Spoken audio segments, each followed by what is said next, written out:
Hey, welcome everybody. Thanks for tuning into this episode of the Covering All Topics podcast with your host, Bryce Frankowitz, yours truly, and Mr. AJ, the Cat and Zero. What's up, AJ? Hola. So this was a pretty fun episode. We had Supercross rider Cade Clason on the show. He was a really fun guest. We had a very long conversation. We really hope you enjoy it and listen to the whole thing. We recognize that it ran long, but I think there's a lot here, a lot to cover from the last race. This season keeps delivering. It was fun to have another perspective, another Supercross rider's perspective. And Cade is an interesting character because he found himself in some hot water recently. We're not going to get too much into it because it is still an ongoing thing. But for those of you who don't know, there was a WADA violation that Cade was involved with.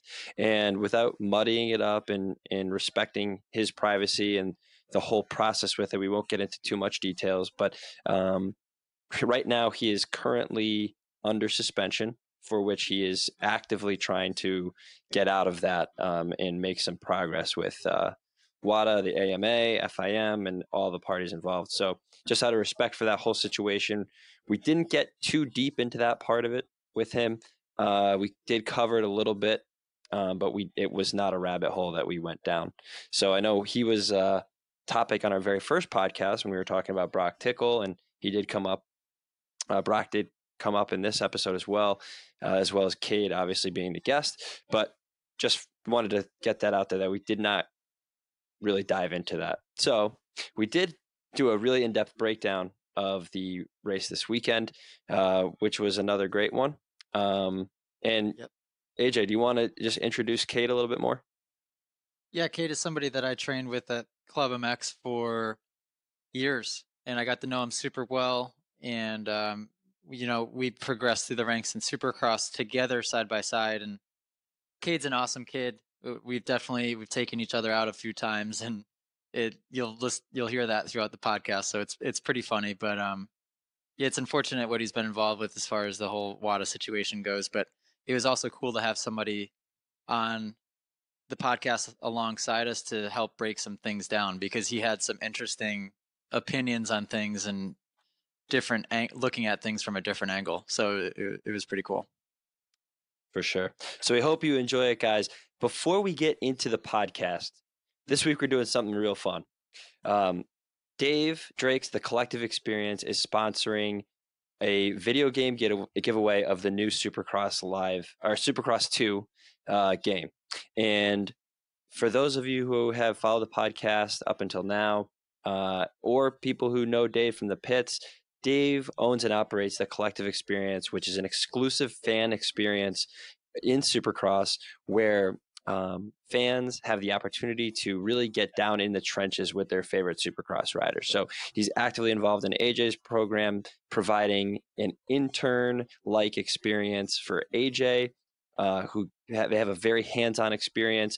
They get to wrench on AJ's bike. They get to be part of the program. They get to be part of the team. It's super immersive. It's a very unique opportunity. It gets the diehard fans an experience that they could never, ever have otherwise. They're with the riders, whether it's Seven Deuce Deuce or AJ, for the whole day. And it's a really cool opportunity to get a foot in the door in the industry. And Dave has had some interns that have gone on to work in the industry, which is an awesome thing. And Dave is a great supporter of this podcast. He's supported episodes in the past. He's sponsored episodes in the past. So here's what Dave is doing. Dave is giving away a copy of the new Supercross 2 video game for any system that you want. And here are the conditions. Super easy to do, guys. You need to follow Dave's Collective Experience account on Instagram, which is the Collective EX, right? Yeah. Yes. Yeah. You should probably clarify that. But yes, it's the Collective EX is his Instagram handle. Right. So follow the Collective X and follow the Covering All Topics podcast Instagram account. And that's Covering All Topics podcast. That's the IG handle there. Follow those two accounts and do us a favor. We're going to put up a post for this giveaway. comment on our podcast's post the console that you would want the game for, and that's all you have to do. So follow Dave at the Collective X, follow Covering All Topics podcast, let us know what console you want, and boom, you're entered. And so Dave has been gracious enough to provide that for us. And look, we really encourage you guys to check out the website for Dave's collective experience, which is thecollectivexp.com, and really take a look at the program because, like I said, it is an unbelievable opportunity to get a foot in the door in the industry. And it has provided AJ and other riders some real value. So AJ, you can elaborate a little bit more on what a cool opportunity that is. Yeah, it's really ridiculously immersive. I think people come into it expecting to,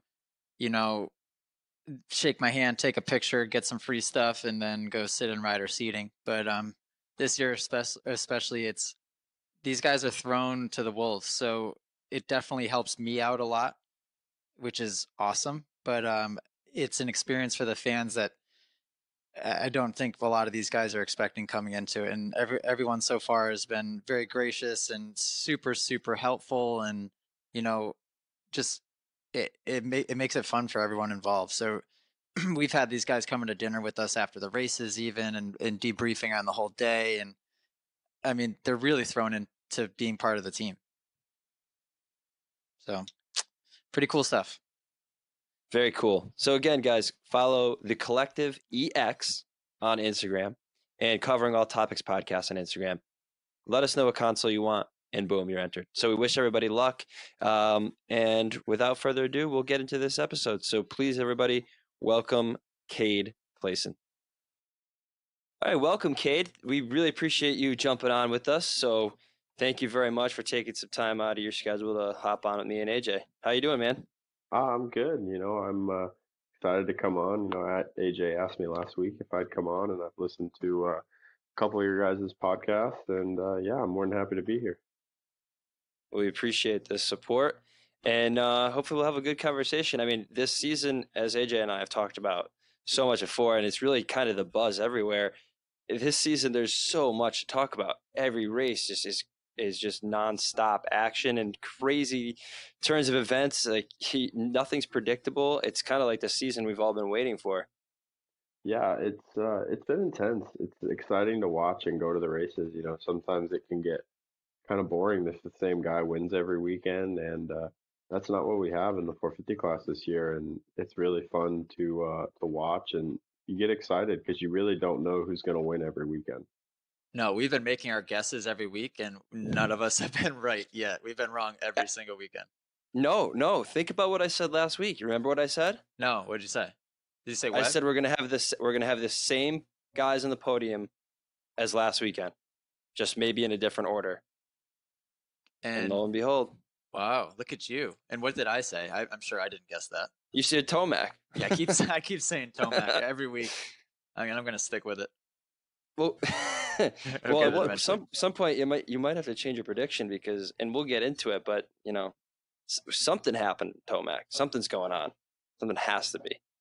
See, I don't think so. Like that's just Tomac. Like if you look back into his past, it's like he's either completely on, or it's almost like he loses his mental state and he loses like a second to 2 seconds a lap. It's like he's not. How crazy is that? I mean, and we'll go in depth a bit later, I'm sure, because we're gonna try to stick to our outline here. But he's one of the fastest guys in the world that comes off as he's human, and you see that, right? He's hot and he's cold. Well, you and I talked about that at the beginning of the season, AJ. It's like it really is going to go one way or the other.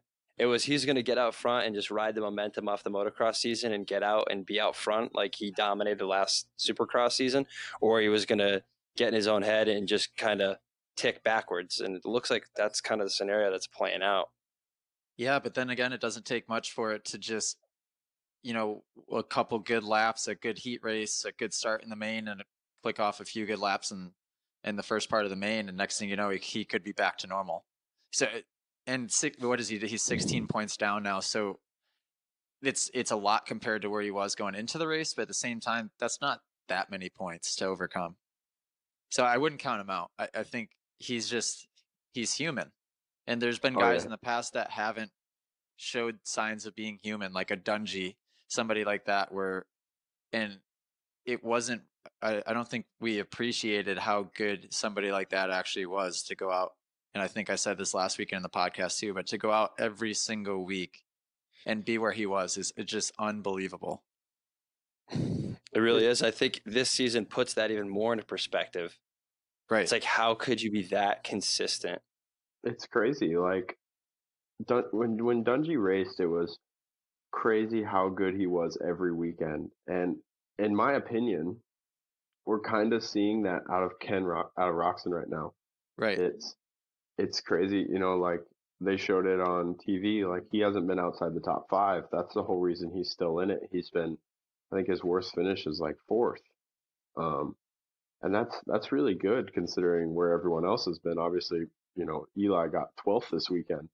Like, and there was 14 guys within a second this week in practice. Like that's unheard of. Yeah. Right. Yeah, I was going to bring that up too. Yeah, that's gnarly. But before we kind of get into that, and there's a lot to talk about, but I'm interested to know how you guys are still even friends after Indy 2017, which we talked about before. But to add a little refresher here, well, AJ, you want to break it down? Yeah, well, Kade and I trained together at Club MX for what seemed like years and years, and next thing you know, I found myself in some scaffolding in Indianapolis. I think you missed a big timeline gap right there. No, yeah. I don't think there was any in between. I found myself in the scaffolding. I mean, I was laying on the ground too. That's the best part. Like it didn't even benefit me. I still ended in the same position. No, and what's funny is, and at least for me, and I'm sure most people can attest to this, it's an LCQ, last lap, last turn, last transfer spot. I mean, there's not much that would be uncalled for. And I think what you didn't even like hit me that hard. We just got stuck together, right? If my memory serves me right, you landed kind of into me, and then our bikes just got locked together. And then I held it wide open. That's why I flew into the scaffolding. See, going into the corner, I thought back. I've always thought about this. I think it was like 2005. Grant Langston, I believe, did the same thing to Michael Alessi in the last corner at Hangtown for the win. Alessi crashed. He like fell over, picked his bike up, and won. And in my head, that's how it played out. Like I was like, okay, I can just kind of bounce off of him and go across the finish line. So this was your game plan? This was my game plan. Oh man, did not work out at all. I remember I hit your swing arm and my foot went into your rear wheel, and then you took off, and then I just drugged me to the ground. And I got up and still almost made it. I was if we would have been 1 second ahead of Ronnie or ahead of Entignap, I still would have made it. I was so close. Gosh, yeah, and in my situation, you can't imagine how many times I've replayed that moment back in my head. Like, what was the right move? What was the wrong move? Because going into that section, it was a 90-degree into an on-off, into a 90-degree into the finish line. And I'm pretty sure all of us were going outside, single over table, rolling to the inside, and then jumping the finish line. And yep. I stuck to that main line on the last lap, thinking there was no way to dive inside of me before the on-off. And once I cleared the on-off, I just figured I would hug the inside, and I thought there was nothing that you were going to be able to do. But looking back on it, I think it might have been smarter if I just went inside, rolled the tabletop, and then rolled the single, like to give you just absolutely no option but to go around me. Yeah. Have you ever rewatched it, how I went on-off inside? Oh, you went on-off inside? Yeah, I went on-off inside. I was fully committed. Wow, that was smart. No, I forgot that you did that. No, I was fully committed to hitting you. See, AJ, this is where you got to watch tapes back. You could learn something. I'm sure I watched it back a million times. I just forgot that you went on-off. Yeah, I mean, the on-off was definitely a kamikaze move.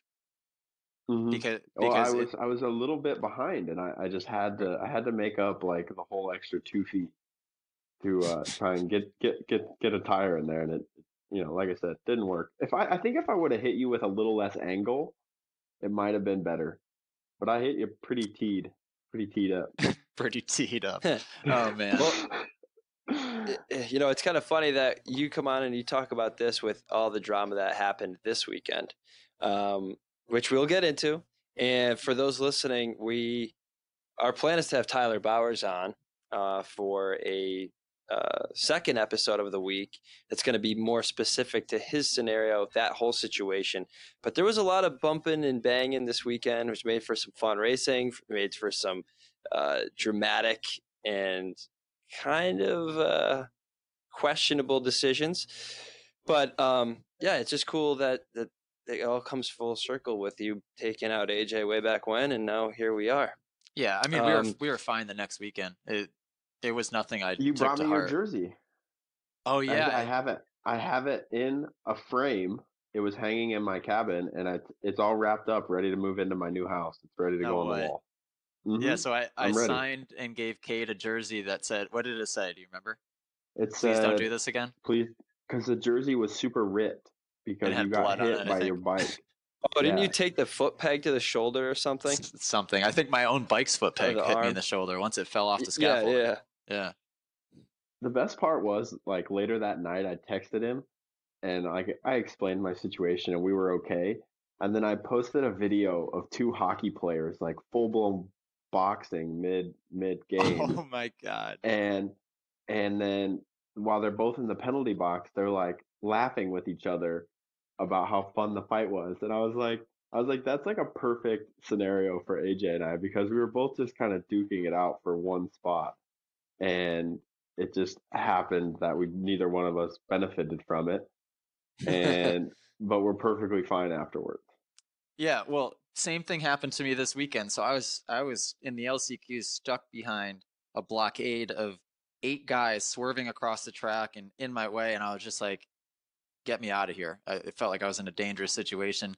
I worked 2.5 laps to get by all of these guys. Tapia was the leader of this clan, and I finally had cleared Tapia. And as soon as I passed him, the next turn, I left the door open because I was just thinking ahead of me, because I had more speed than this group. And I was thinking, oh, Tapia is my buddy. He knows I'm going faster. He's going to leave me alone. I left the door open. He comes in and slams me. The whole group goes back by me. So after the race, Tevin comes up to me. He's like, sorry, man, you shouldn't have left the door open. He goes, every spot's worth $100 in the LCQ. I'm like, dude, I left the door open because I didn't think you would do anything. I'm like, I purposely left the door open. I'm like, you dummy. And then he rides away laughing. So it's like, yeah, I was pissed off, but at the same time, as long as somebody's not going in to break my leg, it's Supercross. It's kind of, we expect it, especially in an LCQ. Oh, 100% in the LCQ. Like, in reality, you have no friends. Like, A-Ray and I have cleaned each other out plenty of times, and we're still best buds. Like, it's just how it's gonna go. It's everyone's trying to make money. Everyone's trying to make the main. You can't be mad at anyone for it. Right. You know what's cool about this season too is, like, I'm getting so much more entertainment out of the heat races because it's so stacked and those transfer positions are so valuable that you get an LCQ feel out of a heat race, which has been really fun to watch. I mean, 1 through 9 and every heat is just it's anybody's guess who could be in that 10th spot. Especially the 8-9 position. It's super competitive because you basically have the one chance of one privateer getting into that 9th place spot, where this year it's been, the Chisholms and Ben LeMay's been doing a good job of grabbing that 9th place spot. But yeah, man, it's intense. And in the LCQ, everyone's in such a rush and it's just desperation mode. And then you have a factory rider in the LCQ, which doesn't make it any easier for anybody. No, so that's another hurdle to. Yeah. When there's I remember my first year in 450 at Anaheim 1. I think it was Bogle and Kennard and all on factory bikes in the LCQ with me, and I'm like, I'm done. Like, I don't know how I'm gonna do this. I might as well just not even line up. But it's gnarly when it's that stacked. Yeah, that's never a good feeling, having 2 or 3 factory guys in your LCQ.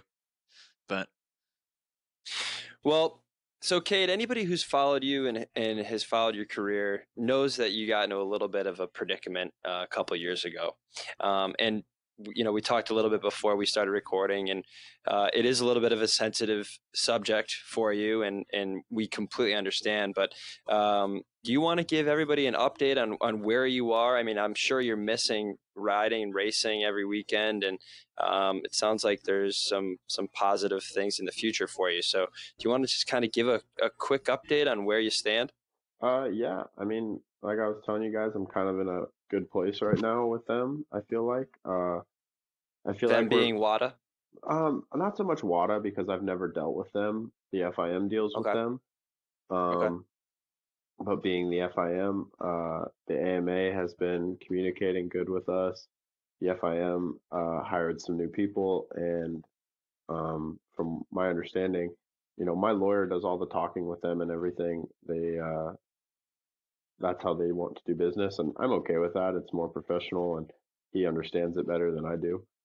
But yeah, we've been communicating more the last, 2 months, and I feel like we've been making headway. I actually fly home tomorrow to do some paperwork and stuff like that to send to them.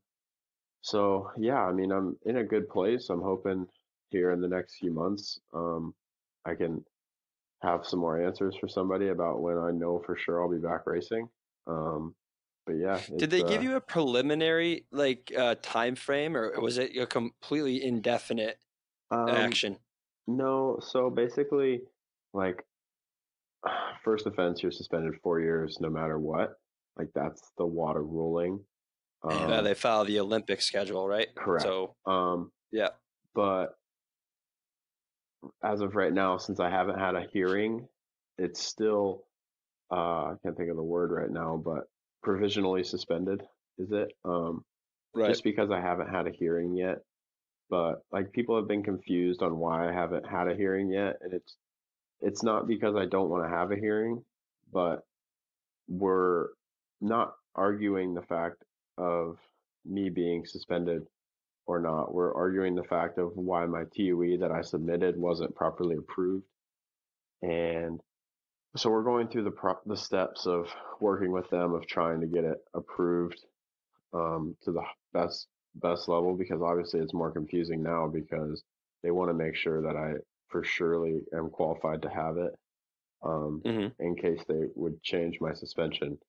So it's been a really long process, and I've seen lots of doctors and different things, but um, yeah, like I said, I'm in a good spot with them. I feel like right now, my dad and I have put in a little bit of work, and yeah, I mean, are you optimistic that the timeline will be less than 4 years at this point, or do you still have no idea? in reality, I have no idea. Um, I'm very optimistic about it. I'd love for it to be, if it was, if I went and did all this stuff and they were like, okay, we'll finalize your suspension and make it 2 years, I would be perfectly okay with that. I'd still have like a few, obviously, I think I'd have like 5 or 6 more months on it. Um, but I'm like, Okay, so they do like a time served kind of thing, so it wouldn't be like 2 years whenever they levied the official decision to be whatever you have missed so far and the remainder of the 2 years. correct. Yeah, no, it would just be, it would be based off my last race. So, it was, Vegas Supercross in 17. So Gotcha. they said they'd backdate it to then. So that's my plan right now. It's just working off of that and trying to, you know, please them and do what I can. It's hard, but it is what it is. So follow-up question. Supercross season 2020. You're back in action. Let's just go with the most optimistic scenario. You're back racing. Your goal, I'm assuming, is to get back into Supercross, is it not? Yeah, I'd love to be back in it. I've Okay. I've I've talked to people about like when I'm able to ride again. Who would help me and stuff, and I have people who have offered to step up and do stuff for me when I'm ready. So it's just a matter of time. Nobody can obviously I can't do anything until I know when I can race, because nobody wants to sponsor me without knowing I'm going to the races. So it's Right. it's a work in progress, but like I said, we're getting there. Have you been riding So Supercross tracks in the meantime? I know you've been I was just training and about to ask riding, that. but have you been riding a No, Supercross track or no? no. I Yeah, stay as far too away from dangerous. Supercross tracks. Yeah, this is an outdoor only practice program right now. So if I knew more, I would, but um, I'm not super worried about it. I've done some like little arena cross riding and stuff, but nothing too crazy. So let's say you're reinstated, you're able to race and eligible for 2020, and you have a program that you could get together. How do you prepare to be competitive in a field that is 450 Supercross right now? And this has just been a theme of this season. AJ and I talk about how stacked it is. Everybody talks about how stacked this field is now. And those 4 LCQ spots are at a ridiculous premium. Even the transfer spots out of the heats are at a premium. How do you get back into training shape? What would be your game plan into getting back into the races and being competitive? Honestly, like I've thought about it, and it would just be it wouldn't be a slow process because obviously I remember how to ride a dirt bike. But I feel like just racing a supercross track is a talent in its own. It's like some guys can do it fantastically and then they go and race outdoors and they're not as good.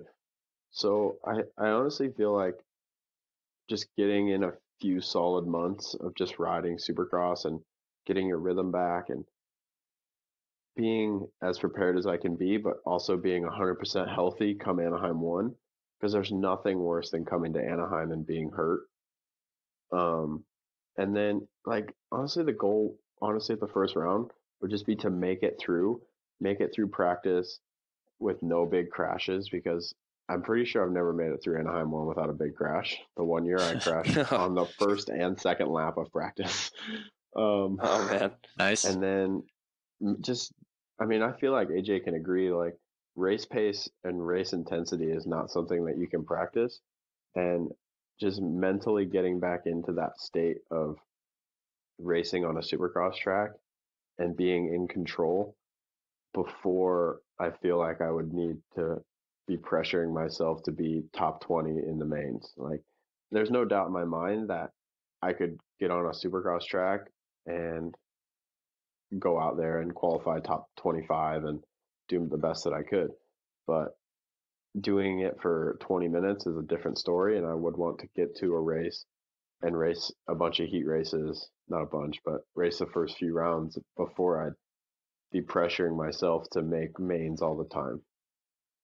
Right. And I'm almost in the same situation this year, just coming in less prepared than, of course, I would have liked, having all the obligations that I've had, where I still have my, so to speak, thermostat, and I've said this before, is set to, I expect to make the main no matter what. Whether I've been training my butt off or whether I haven't ridden a dirt bike in a year, I show up to a race and I believe I can make the main. And I think it'd be the same for you. Throw me in a main event, that's a different story. So I made the main event at Minneapolis. I rode 10 minutes as hard as I could, and then at the 10-minute mark, I was like, holy cow, I got to go a whole nother 10 minutes. Like, what?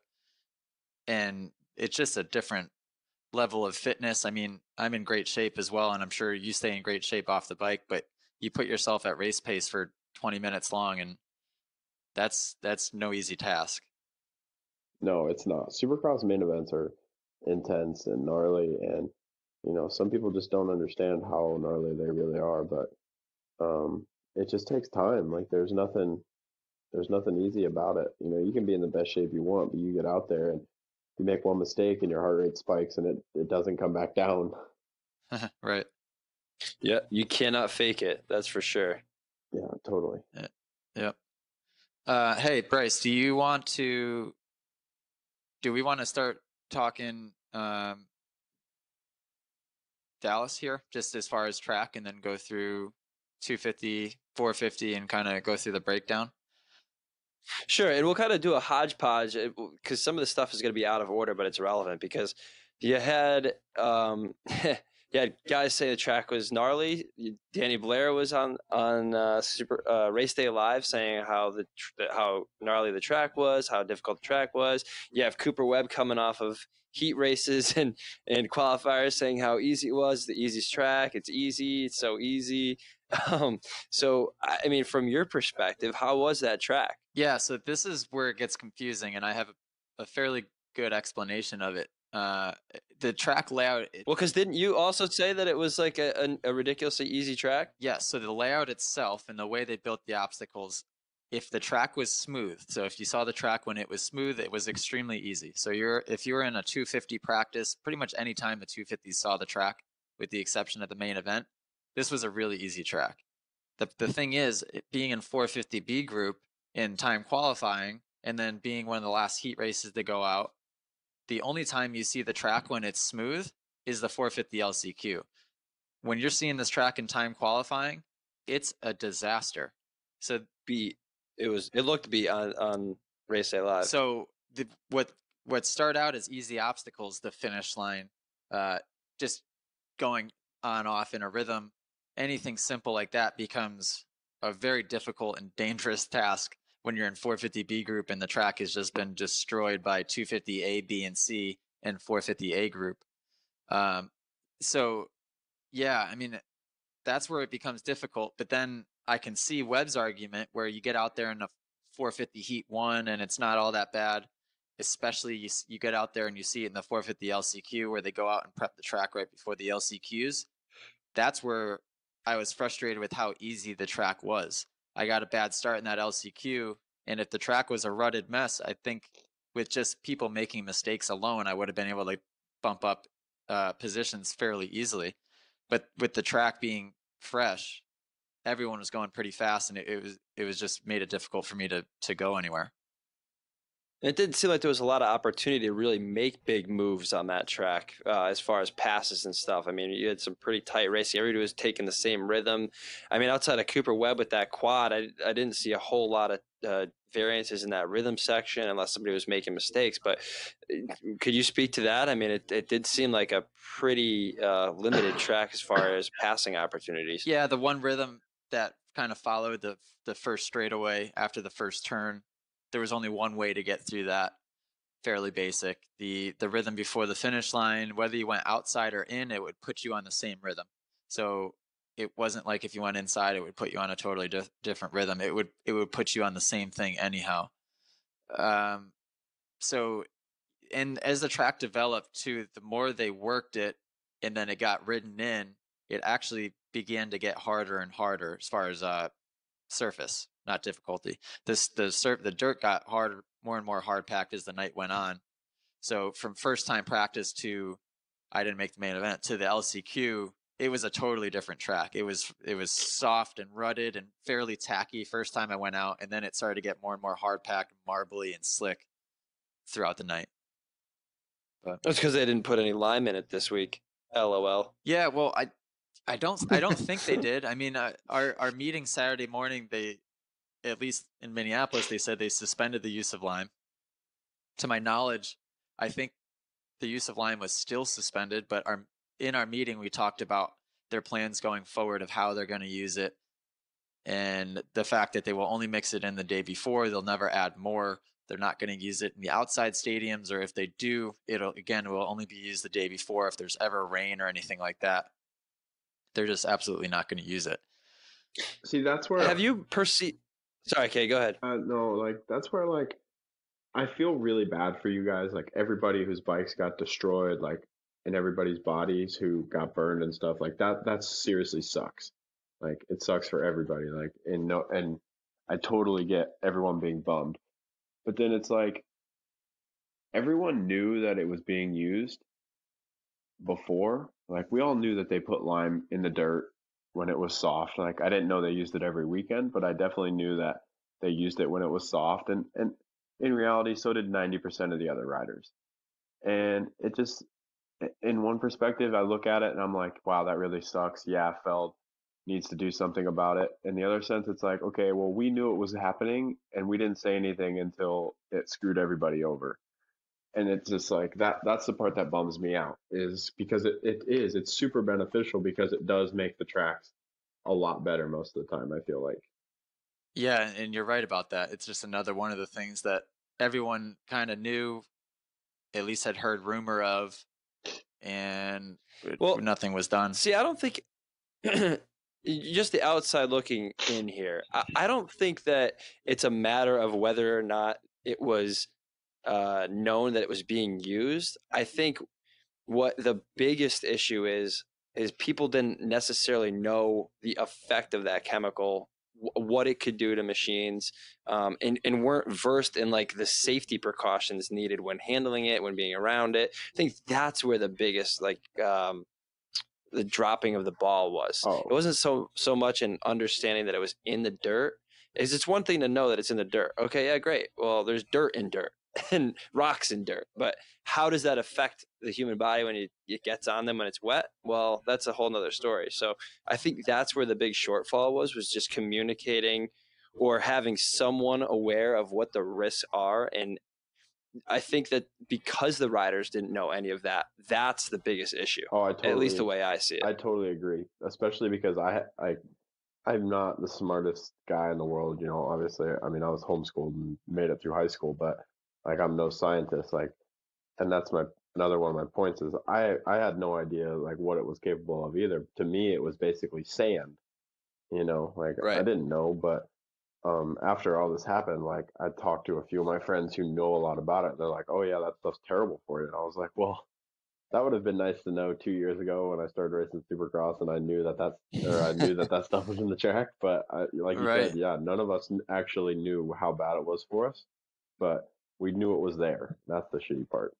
Right. And at the very least, you know, I think we all, even if somebody said it was bad for you, we would have in our minds thought that there was some type of science behind the way they were putting it down, and that they were being very precise with their measurements and making sure that it was regulated. And it, I don't think that was the case, unfortunately. But Right. yeah. So back to the track. Back to the track. Well, I had a question for A-Ray about, or AJ about the track. With these tracks, you've obviously noticed like at the beginning of the rhythm sections, the long ones, they're putting a type of roller or some sort of thing that's slowing down the beginning of the rhythm section so you can't 3 in. Like you obviously know what I'm talking about, right? Yeah, good question. What's your thoughts on that? Because to me, like obviously I'm not racing, but that drives me nuts because something that when I raced was a big separator was being able to 3 into rhythm sections and create different combinations by how you start. Where when they add that roller, everyone has to do the same exact thing unless it's so minimal that like the top guys can still, you know, 3 off of it, but everyone else is too scared or something along those lines. But 90% of the time it makes everyone do the same exact rhythm. Right. And this is a great point. So what Kate is talking about is the obstacle that Blake Baggett crashed on at Minneapolis, for example. It's a little skippy bump it's like a half, I don't even know what you call it. It's like a half jump built into another jump, basically. Yeah, you essentially have to like either tire tap it or wheelie over it into the what should be a 3, but you're creating a double essentially because you have to roll over the first one. In my opinion, it's super dangerous, especially as it starts to get. But do you think that they're doing that? Do you think they're doing that basically an effort to make it quote unquote safer, but in actuality, because there isn't really a knowledge of how that affects the riders, it creates a dangerous environment? Because I know like there's a big push, or there was, that you guys could probably both speak to about not quadding. They don't want people quadding. People quad, but they don't want people quadding. Do you think that's an effort to try to tone it down? Bryce, so to speak? Listen to this. In the meeting with the riders in Feld, Dave Prater said, "We do not want people quadding. If we see somebody's quadding, we're going to do whatever we can to change the obstacles so that you cannot quad in that section." And what they said, him and then Randy at Dirtworks explained that they were putting in that weird little skippy bump thing at the beginning so that riders could not triple into a rhythm so that after you triple, you have momentum to then try to quad something. They just did that so that you basically couldn't get any momentum going to quad in the rhythm section. That's their thought process behind this dangerous little skippy bump. And I think that's where things get lost in translation of somebody that, professional track builder, yes, they do an amazing job for the most part, yes, but then, they're not professional riders and they don't know what feels right and what really should be there. My argument, and I really I'm confident in saying that this is the truth, is that quads are okay. A big quad in a rhythm section like there was a few years ago are fine. You're going to get one or two guys that are going to jump something gnarly, and no one else is really going to try it anyway. If you have something that's, sort of run of the mill, like A1, where people were going table over two, and pretty much everyone in the main event was jumping it, I'd say that's okay. But when you have something that's really, really gnarly, when they're saying quad, like the one that Hill was doing in Tampa last year. Yeah. Well, and how many people tried that? One? Did Blake Baggett tried it and then kind of cased it and flew into the fence? I mean, it's something that most people are going to avoid anyways. So I think it's when you compare them apples to apples, the obstacle that everyone's going to be forced to do by skipping over that little dangerous bump, I would say is far more dangerous than having a quad in the track. Yeah. And I think, I don't know. See, what I also heard was, obviously I wasn't in that meeting, but something else that I heard is it's another way of them trying to slow the track down. We're all going fast, and we're only getting faster as the years go on. And basically we all hate wall jumps. But this weekend we had 2 wall jumps, and it's like I realize that they're trying to slow the tracks down in different ways. Yeah. But I agree with you, like those things, like the one at which round was it? Was it Minneapolis that Baggett crashed at? Yeah, Minneapolis. Yeah. Yeah. Mm-hmm. Like that one right there was hairy, especially because on the outside it was super steep, and on Right. it wasn't even, and like that to me was hairy. Like I would have way rather seen someone come around the corner and 3 in, but that's Correct. just my opinion, and that's why I want it. As people started to wheelie into that and jump out of it, and the night progressed, it started to get a hole in the transition in that pocket. So that's why Baggett ended up crashing, is he was attempting to essentially skim off of it rather than wheelie into the pocket like everyone else was at the beginning of the day and jump off. He went to go kind of skim it, got wheel spin, and ends up endoing. Yeah, so it's frustrating, and especially being on not factory suspension, I think the weird little notches and crazy little transitions like that become even more difficult, I would imagine. And they're not obstacles that we really practice either. No, like I've never, like no one would ever build that at a practice track. At a practice track, you're going around a bull turn and you're 3-ing in, because that's what Supercross is, and yeah. Yeah, so that's a good AJ, point. Oh, sorry. No, go ahead, Bryce. I was going to ask you how close that you rode a replica Dallas track on Friday. Yep. In lieu of press day. How close was that to the track that you saw on Saturday? Oh, not even close. I rode Texplex somewhere in Texas. I want to say Scott Champion has something to do with it. The track itself was professionally built. It was a great track, but honestly, it was, I think, a better track than what the racetrack was, because it had what we as racers would consider more Supercrossy style obstacles rather than the weird little things that the actual racetrack had. And another thing I've noticed, a lot of the tracks have been the same this year. Has anyone else noticed that? Yeah. Oh, absolutely. This layout was exactly the same as Phoenix.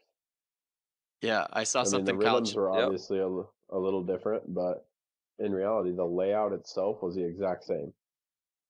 Yeah, Chisholm posted something on Instagram and he goes, can't wait for Minneapolis. Oh, wait, I mean Dallas. He goes, I can't tell anymore. Or he said some other track. Although Daytona looks sick, though. Daytona looks sick. Yes, that's one way. Those. Go ahead. Sorry, I was gonna say, I was like, that Daytona track looks gnarly. Like, I've never been a fan of Daytona because I've never done good there. I've always had big crashes there. I've just never been good at the mix of Supercross and outdoors. Um, but like that track looks so sick and intense. Like the rhythms are so long and it's so jumpy. It looks awesome. Yeah, it, it, That was the coolest track I've seen in years. it's always hard to tell just by looking at a track map, but Daytona, looking at the track map, it's all 180 turns. So that's the first sign to me that it's going to be a good racetrack. Where the past 3 or 4 years at Daytona, it's been a lot of little chicanes and weird little 90-degree turns that really make it single file and kind of annoying to ride. So I think this, with the 180s and the long rhythms, I'm pretty excited for it. That should be a cool one. All right, well, enough track talk. You want to talk 250s, Bryce? I do want to talk 250s. I want to talk about Austin Forkner. I want to talk about Jordan Smith. I want to talk about who wins in a race, Austin Forkner or Adam Cianciarulo right now or tomorrow. And I want to get your opinions on those things too. But I think we were talking on Saturday, you and I, Jordan Smith and Austin Forkner almost killed each other in the qualifier. Oh yeah, yep. Forgot about that. That was sketchy. So, and you know what I found crazy is the 250s were moving. Like they had some pretty damn fast lap times. There was I think there was a C qualifier 250 who had beat everybody in the B qualifier 450. Right, and that's a testament to how beat up the track was getting. I looked up at the 250 lap times, and they were scrolling across the top 40 on the board before I went out for the second time qualifier. And I pointed out to, I forget who's standing next to me. I go, oh wow, I wouldn't have even made the top 40 in the 250 class based on those lap times, right? Because they were seeing such a fresh track, especially C and B group, because in 250s they go before the A group. They go first, yep. So those guys, Marshall Welton, John Short, those guys had, granted both of them were riding really well, but they're seeing the track when it's very fresh, so they're able to put in some killer laps. What was I going to say? Oh, as far as that incident with Jordan Smith and Forkner in time qualifying, I had the same exact thing happen to me to Tyler Enticknap. He was going through the rhythm in front of me, botched that little weird transition before the triple, had to roll it. I committed to the triple, and next thing you know, like I'm just hoping he's not in the center of the track, and sure enough, he's dead center of the track. Just skimmed him on the way down. Oof. One of those, like, yeah, unfortunately, you didn't get a lot of TV time on Supercross Live or Race Day Live rather this weekend. They televised your interview. Okay, post so they Q2. did. At least they had that live, but I didn't see you at all on the track. Disappointed. Yeah, I must have been going too slow. Oh well. All right, back to 250s. Cade, what's your take? Dude, I think the 250 East is awesome right now. Like, the top dudes are going really fast. It's fun to watch Forkner ride because he's so fast, yet he makes mistakes. He makes himself look human, so the racing is good. But like my favorite is like that 15th to 25th, like that group of guys, like those 10 guys from qualifying and the heat races. It's so like mixed matched, and it's such good racing. And like the LCQ, like there's 8 guys in the LCQ that should make it each week, and like, oh, it's fun to watch. Right. I think that's maybe why at Minneapolis the LCQ is such a shit show, because there was a lot of, and they made themselves look like beginners, and everyone was kind of goofing on the LCQ. But if you look through the names, I mean, there was a lot of fast guys in that LCQ, and the East Coast 250, it's a pretty deep field. It is deep. It's weird because there's a Covington and Marshall Welton that are rookies to Supercross, but not rookies to racing pro by any means. They've been in Europe for 2 or 3 years. But then you have like Jace Pennington and a couple other guys who are actual rookies they're all learning Supercross at the same rate because it's new to them. And it's just crazy because you see the mistakes before they happen. Like in my mind, I see them like, oh, I can make a pass here. When in reality, I know from experience, like, oh no, you should have waited You should Right. have tried to do this or that. Like I watched Pennington go in for the kill this weekend as you cross over the start, and he ended up going down but he was trying to pass on the last lap for the last spot. And I was like, man, if you're gonna go in there, you've gotta make sure you're committed to making contact because in the LCQ, I'm not letting off the gas. I'm staying on it and I'm going through you, whether I'm the guy trying to make the pass or I'm the guy getting past. It's game on. That's a great point too. And I remember, 2012 when I was riding for the Langston's KTM team there. I was only 18 at the time. And one thing I struggled with that year is, I had the speed, but I didn't really have that racing experience. And I constantly would force the issue and I would try to make a pass when I was like 6 bike lengths back. And all I would do is just cost myself more and more time or just put myself in a situation I shouldn't be in. And that's exactly it. Is you can see that happening with some of these guys is they're great riders, but they're just getting a little, anxious and just want to go. And they're making pass attempts when realistically they should be waiting another 2 or 3 turns to try to make something happen. Oh, But that's couldn't agree. definitely a good observation.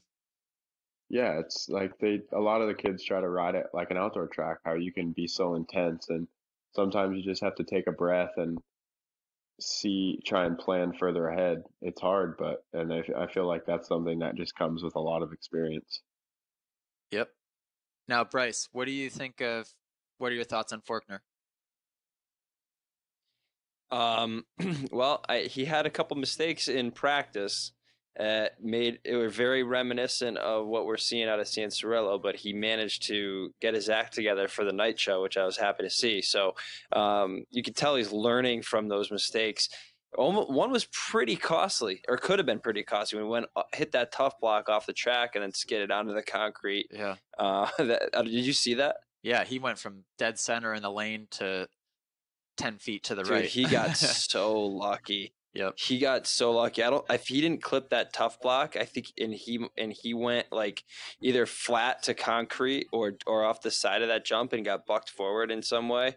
Like, oof. Yeah, that went as perfectly as it could have. But the same exact thing happened to him in Minneapolis. Did you guys see the one there? No, where he flew off the I track. must have missed it. No, he jumped off the track. He landed further off the track, but still like on a tough block. And it threw him into the face of the next one, but he landed on it. Like he shoulder drove a tough block. And he just bounced up, got mad, went over to his bike, picked it up, and kept going. And I'm like, dude, that crash was crazy. And then I saw him do it this weekend. And I'm like, holy crap, man, this kid's got to chill out a little bit. Like he's so fast. And his riding is so good when it's on. But then it's like crazy good, crazy mistake. Yeah, well, look at him in the It's heat very race reminiscent of Cianciarulo, right? Yeah. Yep. Yeah. Very, very reminiscent of Cianciarulo. I think it's almost an overconfidence issue where they want to win, they want to be at the top of the board in time qualifying almost at all costs. And as soon as they find themselves not in that position, it's almost like a little bit of panic ensues and they need to get back there immediately. And you saw that, I think, a little bit in like the 250 heat race. Faulkner was making mistake after mistake. And then when Jordan Smith went by, you saw him like, if you could have seen his eyes, they must have been blood red at this point. Just like, I'm going to get this guy, no matter what, even though this is just a heat race. Yeah. He's got no switch.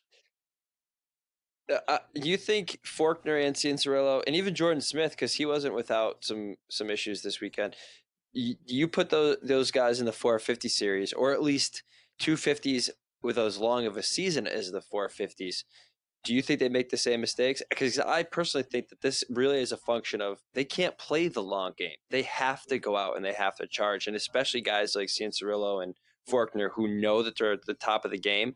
They only have basically half of a season to command a lead and win a championship.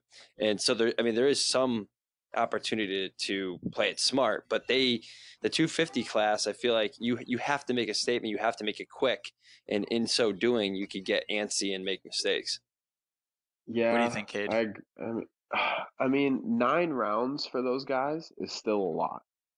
I mean, it's that's hard to say because I know you want to come out and you want to win, but coming out and getting 15th at the first round because you wadded your brains isn't great either. That's a bigger killer than coming out and going 3-2-2 your first 3 rounds. Like, That's where I think a lot of it Yep. becomes ego driven by these guys. I think that in all reality, they know that the season it's short, yeah, but it's not that short. I think guys like Cincerello and Forkner just want to win that bad at every race, not just the title. They want to win time qualifying. They want to win the heat race. They want to win the main event every single time. I don't know. I mean, it's hard to say. It's from the outside looking in. There's guys that approach it a little bit differently, like a Justin Cooper, where, I mean, think about Justin Cooper. He doesn't get as much credit as he deserves. He only had half of a day of Supercross race-wise because I'm pretty sure he got hurt in his first ever main event last year at Atlanta or something, wherever that race was.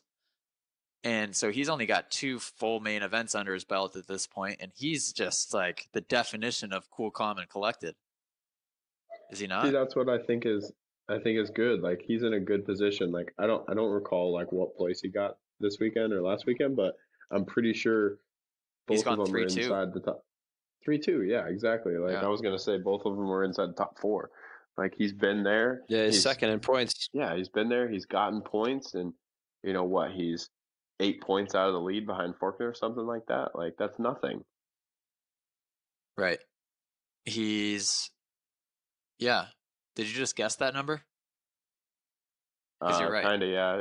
No, that's what it is. Yeah. I just looked it Yeah. up. That is what it is. Yeah. Well, I Which mean, is it's nothing. 5 Yeah, 5 points one back little slip for up. yeah. Yeah, that's nothing. I mean, he wins and Faulkner gets 5th, and he's back in the points league. You put these guys in a shootout. Who do you have winning? Cincerello or Forkner? I would love to see that. We will. Yeah, we definitely will. In 2 weeks. 2 weeks. We'll see it in Atlanta. Oh shoot! Yeah, I was thinking Vegas. That's right. No, Atlanta. Oh wow! Yeah, no, That's just going to be coming up. interesting. It's hard to say. Honestly, I would have to. I mean, I love Adam.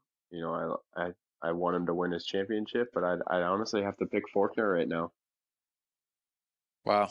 Yeah, I mean, I think it's going to be in a situation like that, just whoever would start up front. Well, let's say they theoretically, let's say they start 1 and 2. I don't know. Faulkner. I wouldn't even know. I wouldn't know who to pick. You'd have Faulkner. I'd pick Faulkner.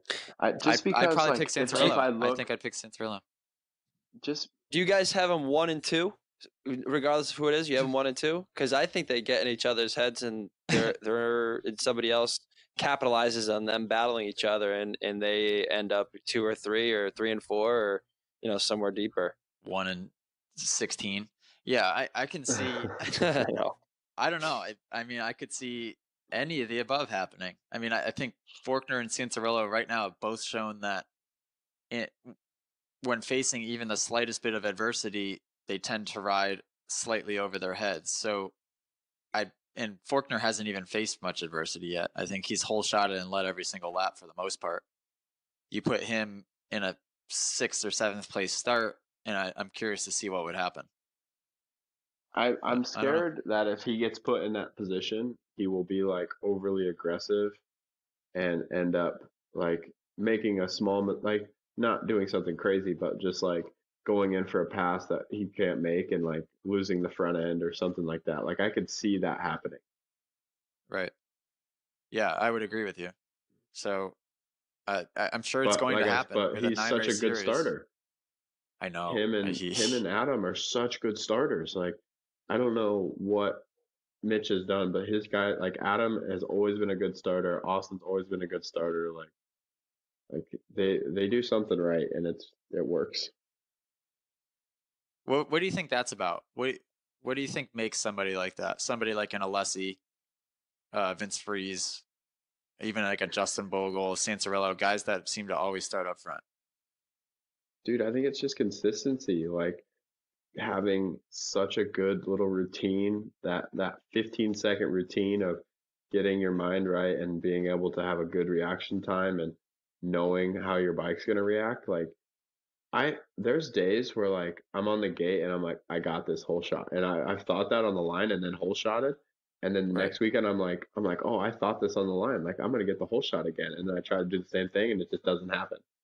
And it sucks. And I've never found that like perfect routine that works for me of like getting comfortable with my bike and knowing exactly how my clutch is gonna release and stuff like that. And I feel like they might have that luxury of always having a brand new clutch in their bike and knowing exactly what it's going to do because it's a brand new clutch. Like to me, that's a big good deal. point. Like, I would only put a couple clutches in my bike a year and, it's constantly going to get worse, but I that's never a big thought of it deal. that way. But Like they always have a brand new spec. They always have a brand new clutch. Like when everything's brand new all the time, that consistency factor is 100%. It's all on Yeah. them then, and it's easier. That's a It's really good easier point. to predict, and like privateers don't always have that luxury. I might race with a bent lever or something, or just something little that can make a big difference. that's a good point. Sorry, I'm yawning. Now, when you line up, are you doing the same thing physically every single time? Are you putting your goggles on the same way, sitting on the seat the same way, putting the bike into gear the same way? Do you have a little routine that you stick to? I mean, I wouldn't call it. Yeah, it was. Yeah, a little bit of a routine. Like I try to get situated on my seat and my feet in the same position, and things like that. I try to take a few deep breaths, try and get my heart rate to go down. But I always try to make sure my clutch is about the same. But it's just a matter of being perfectly comfortable and knowing exactly what is going to happen. I When do you always put the feel like bike if into my gear? in Canada, I put it to my bike in gear when the board turns a 5. In the US, I had when the board goes sideways. Oh, so you would wait until it went sideways and click it in? Oh yeah, every time. Okay. See, yeah, I don't do that. Now, what about I'll go through my process here in a second.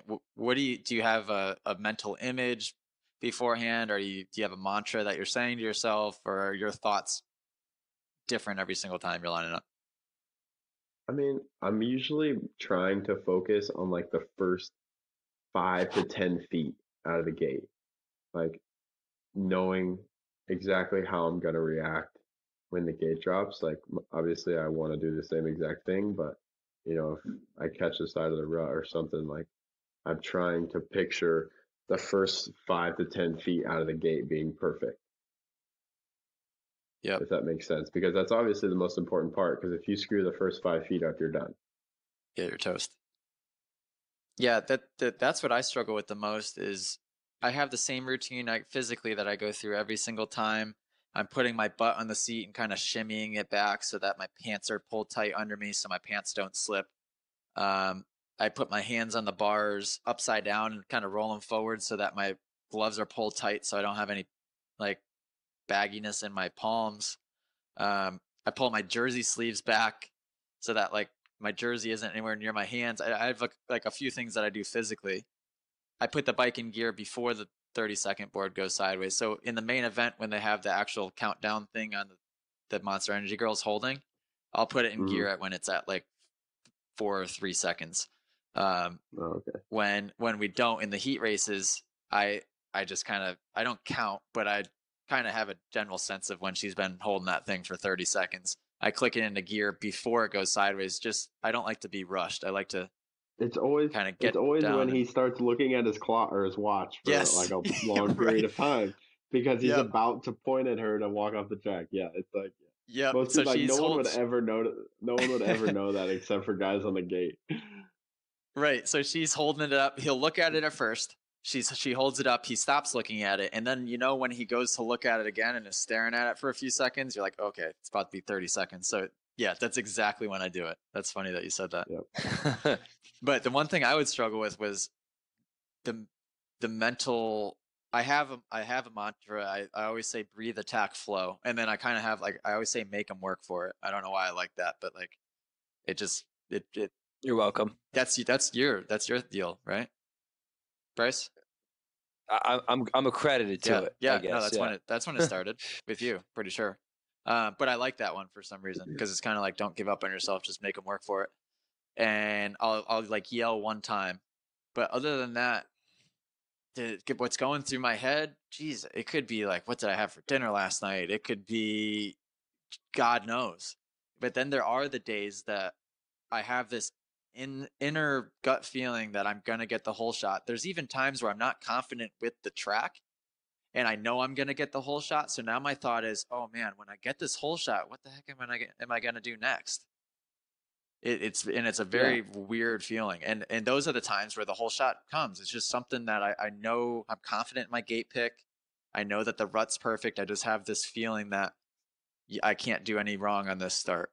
And then there's times where I line up and my mind's every which way, and that's when things go wrong. Yep, I've been there, 100%. Yeah, so you got to find a way to duplicate that. And we're getting way off track. Capitalize on that. Yeah, we're not even close to what we were supposed to talk about. I don't even know how we got where we. Oh, we got. Yeah. No idea. What did that start with? Oh, Faulkner starts. It started with Faulkner and Adam being good starters. Those guys always have a good start. We're lost in the depths of YouTube right now. Just okay. Well, clicking back to the 250s. Back to the 250s. Thinking future rounds. Obviously, Faulkner is really good, but I don't think he'll win every round. Who's the next to win? Jordan Smith, I would say. Absolutely. Yep. I would agree. What would you say, kid? I want to say Justin Cooper or Sexton. Not that I don't think Smith is going to win. I think he's going to win some point this year too, but I think at some point Sexton's going to get really hot and Cooper's going to be like, all right, I got this, and go for a win. Yeah, I agree. Whose style do you like the most? Cooper's. Yeah, that's hard to argue. Justin Cooper. I think I like Sexton's, but Sexton and Cooper and Jordan Smith for that matter are pretty much picture perfect as far as technique and everything goes. Faulkner's got definitely more of a twist on his own style of riding, and it's pretty cool. Mm-hmm. But a guy like Sexton struggled a little bit this weekend. He had a couple mistakes. Yeah. Yep. He had a couple of mistakes throughout the day. In the main event, he crashed and stalled for a while too, which was weird. Yeah, that was awkward. Yeah, he stalled. Yeah, I forgot about that one. Yeah, and then he fell in the same lap. He fell on that turning wall jump. Yeah, which that section was actually really tricky, especially as the night went on, because in the beginning of the day, everyone was going triple single into the turn, so you were basically jumping halfway into the turn, and there was a rut to hold you in at the beginning of the day, and then as the night went on and the dirt got harder, the rut got more and more shallow, so it became harder to stay in the rut. So I'm sure that was a kind of what happened with that, and I think he just pushed the front going up the face of it as he was trying to turn. That was a tricky little section. You had to be patient. I don't remember if it was Oldenburg. It was Oldenburg. His crash in practice was gnarly. Yeah, did you see that, Bryce? I don't think he did like a front tuck. Like he washed the front and then like committed to a roll. It was kind of bizarre. Yeah, his foot peg clipped the top. And you know what I did? Yeah. Dude, you know what I did? Honestly, just remembered. So I thought Dallas was 2 hours behind. And when I flipped on qualifying, I was an hour behind it. And then your dog got sprayed by a skunk again. No, that was that was 2 weeks ago. Oh my God, I would lose my mind if that happened 2 weekends in a row. What else we got 250 wise before we talk about 450s? Because we know there's a lot to talk about there. I don't know. Can you guys hear that, by the way? I'm sorry, I keep baby. Moving in my chair and it's squeaking. That's your chair? I thought that was a baby. No, it's my chair squeaking. No. I keep moving and the freaking thing is squeaking. Yeah, you got gas. That was the first time I heard it, but it's okay. I won't judge. All right. I'm trying not to, but my ADD is kicking in. Yeah, So I keep as far as notes go, that's all I have in the 250. As far as 450, what do you want to start with, Bryce? where is there to start, my friend? I mean, geez, every freaking weekend it's something crazier than the last. Well, we could start with qualifying. And why don't we talk about you? Because I mean, this is your show. So you had a pretty decent qualifying session again this weekend. Would you end up qualifying? 5th out of Q2, which is your best time. So it puts you in what, 20? I think I was 20, What, 26 or 28, 27? which it doesn't sound very good. But as far as time wise, like we were right there. Probably, honestly, the closest I've been time wise. Well, what Cade mentioned before, and it was mentioned on TV and Supercross Live. I keep saying Supercross Live, Race Day Live. 1 through 14 within 1 second, putting up lap times. It seems like, and it wasn't even 1 second. It was like 0.8 seconds, 50.1 to 50.9, something like that. So that's unbelievable to me. Wow. 1 through 14 within 1 second, cranking out that lap. That's insane. Yeah, and I think being in 28th, I want to say I was just under 3 seconds off the lead, which that's pretty wild too. You know, and I think going back to a guy that was 40th, I think it was barely over 4 seconds. So everyone's pretty tight. Well, not even, because what was your fastest time? 52 something? I have no idea. 52.8, I think. And 1 through 14 was, I think 14th was like 50.9 or something. No, It I was think it was more than that, because Chad Reed was the only guy at a 51, and then A-Ray was at a 52, and he was 16th. Okay. So I don't remember what you were. Let's check. A-Ray was a 52.1. Reed was just in front of him at a 51.8. I was... Oh, you were at 53.8. 53.8. My bad. Yeah. Yes. But even so, 3 seconds. Yeah, right. I mean, that's not a lot of time. And well, what I will say is, at least speaking for myself, I was happy with where I was, just for the fact that I didn't put in any spectacular laps in time qualifying. I was just riding what I thought were consistent laps. I felt like I had a lot more in the tank. There was a lot of people in my way. So even though I'm 28th, I came out of there feeling pretty confident about it. So the only downfall to that is... Go ahead. Go ahead. Sorry. Oh, I was just going to say, like, it was gnarly how close it was, because, like, I looked at the times and, I didn't really look past 40th, but then I went and talked to some people and I saw Tyler Entignap. Tyler didn't qualify this weekend, and Tyler has been a nearly main event guy.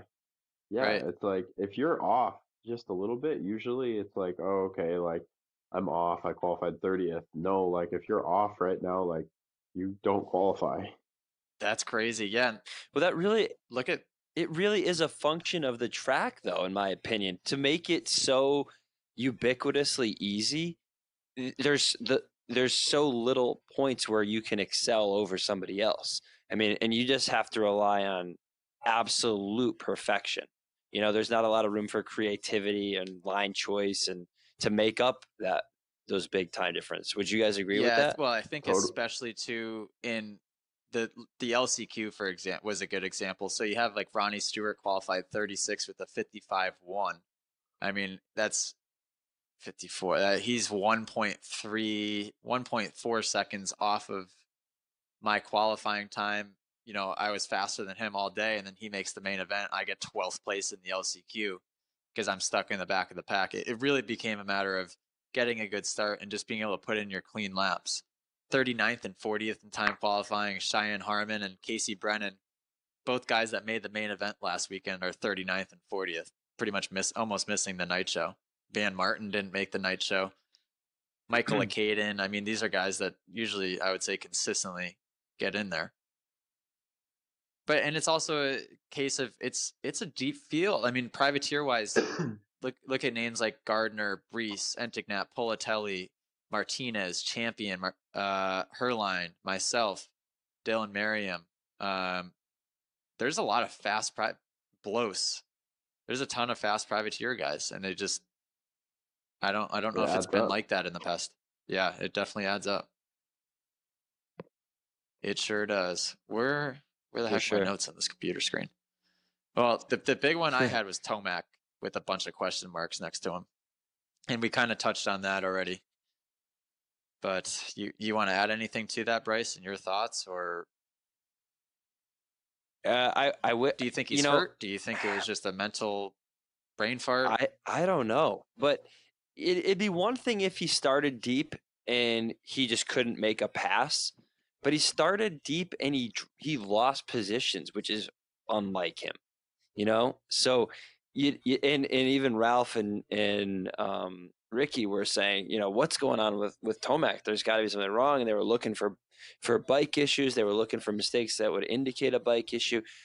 I mean, I couldn't tell. It just, I don't know. Do you think it's a mental thing that's happening to him, or what's your guys' take on it? Because looking for me, there had to have been something wrong. Like it just didn't seem right. What do you think? I think it's mental with him. Like, you go back to Dungey's last year, what was it, 16, you know, New York Supercross, he makes a mistake and it just compounds and compounds, and that kind of stuff with him, it never gets better. Like, he makes a mistake and it's over. And I don't feel like what we saw this weekend is the first time we've ever seen that out of him. Well, we saw it out of Jason Anderson at the beginning of the year before he got hurt. And what was it? Was that the second race? Was that Phoenix that he was just, or was that A1 or A2? Where he was just wind. Dropping back and back and back. And I think that has a lot to do with the field sidebar. Too. I mean, before you continue, Bryce, I'm looking at the results here. Tomac 12th place, but look at the guys in front of him and look at how close they are. You know, Reed, Brayton, Plessinger, Dean Wilson, Justin Barsha. So the problem is you have that, you know, he crashes, he gets back up a couple positions back, and then he loses 3 or 4 spots to guys that are pinning it. So all it takes is that little bit of a mental slip to be that one click off the pace, and that one click off the pace is, it's not like it used to be where, you know, guys like Carmichael could go out there. But should Tomac be one click off the pace, though? I mean, after last year and his motocross season, should Eli Tomac be one click off the pace? Because we all thought in the beginning of this year that it was his championship to lose, and now I don't even see him being a contender personally. Just because I think if he were to be a contender at this point, he would at least have a little bit more consistency up top. You would think. Eli's always a contender, I think. I mean, you look at A1 last year, you know, he goes down, doesn't finish, and then, you know, he's right back in the championship hunt, you know, battling. He battled back in 16 to catch Dungey in points, even though the last 2 rounds didn't go his way. I think my thing, though, this year that's a little different is that there's some guys up top now. You would have to have 3 guys at least really mess up for him to capitalize on some big wins and stuff. Because you have Cooper, Webb, Roczen, Muskin. I mean, throw Baggett in there. You have some guys up there that they're going to have to make some big mistakes to let Eli get any sort of chipping away at the points. But in reality, it's not even that. So what's the difference between first place and 5th place in points? What is it? 3, 2, 2, 2. So it's almost 10 points, right? Oh, per race, you mean? Yeah. It's 8 points. 8 right? points right there. So if Eli wins 2 in a row, and he, you know, if Ken gets 5th once and Cooper gets 5th one, he's only what? You know, he's 16 out right now, so he cut that in half in 2 weekends. You know, that's not very. That's the crazy part is you can make up points. The hard part with him when Dungey was there was he was winning, but Dungey was getting second. That's Yep. not the case now. Right. Like if he wins, the same guy probably isn't going to get second 2 or 3 weekends in a row. So it is possible, I think 100%, but it is going to be hard. He's got to figure it out. Yeah, I agree with you on that, Kate. I think people are freaking out right now at 16-point differential or whatever he's down. I don't think in the long run that's going to be that big of a deal. I think if he just starts clicking off a couple Tomac rides and he'll be just fine. But now the problem becomes is Cooper Webb has just turned into a freaking beast. I mean, and I didn't write him off after the first win, but and I didn't think it was a fluke. I just didn't think he was going to continue to repeat it like he has been. And now it's hard to not choose him for the win at this point. I mean, the first few, right? The first few he started up front and he finished up front, which that's a huge deal. But then my argument to that was, okay, well, what happens, when he starts in 5th or 6th place? And he proved that this weekend. He was running 6th or 7th, and he came through to win the thing. Yeah, I'll tell you what, that was one of the most impressive rides I've seen in a long time. Yeah, and then Sure, but and this is very Cooper Webb though. He's done this before. He's done this on 250s, and something you and I talked about earlier was, do you think that Cooper Webb won that race more than Ken Roczen lost it? And what I mean by that is, Kenny was out front. He had a clear track. I mean, he obviously knew Cooper was behind him, but and Cooper Webb was on an absolute tear. So no credit taken away from him there because he rode a phenomenal race, ended up taking the win. But was that Ken Roczen's race to win, or was that Ken Roczen's race to win? what do you think, Kid? To me, I think Kenny's playing life really smart right now. If you look at him after races, he's still happy. It's not like he's super bummed.